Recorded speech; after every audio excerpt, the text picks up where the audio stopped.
আজ রান্না করব মুসুর ডাল দিয়ে পাট শাক। তার জন্য সবার প্রথমে চুলাতে কড়াইতে পরিমাণ মতো সাদা তেল গরম করে নিয়ে মাঝারি আঁচে দুটো পেঁয়াজ কুচি আর 3-4টে কাঁচা লঙ্কা চেরা দিয়ে হালকা একটু ভেজে নিয়ে এর মধ্যে দিয়ে দিলাম 1/3 টিস্পুনের মতো আদা বাটা, 1/3 টিস্পুন দিয়ে দিলাম হলুদের গুঁড়ো, 1/3 টিস্পুন জিরের গুঁড়ো আর 1/3 টিস্পুন দিয়ে দিলাম লঙ্কার গুঁড়ো। এরপর এর মধ্যে আমি দিয়ে দেব ছোট বাটির 1 বাটি 10 মিনিট আগে ধুয়ে ভিজিয়ে রাখা মুসুর ডাল। মুসুর ডালটাকে কিছুক্ষণ একটু ফ্রাই করে নিয়েছি। এরপর একই বাটি দিয়ে মেপে দিয়ে দিলাম 2 বাটি জল।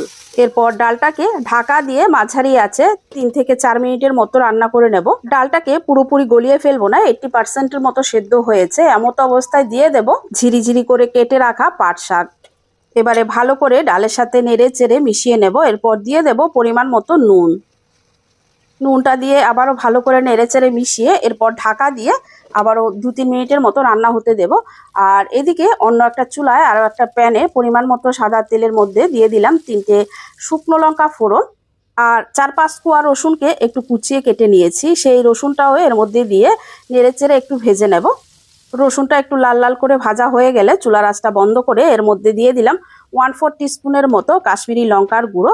এবারে এই ফোড়নটা আমি ডালের মধ্যে দিয়ে দিলাম। এরপর এটা নামিয়ে গরম গরম ভাতের সাথে সার্ভ করব। আপনারা হয়তো পাট শাক অনেকভাবে খেয়েছেন, একবার অবশ্যই এভাবে রান্না করে খেয়ে দেখবেন।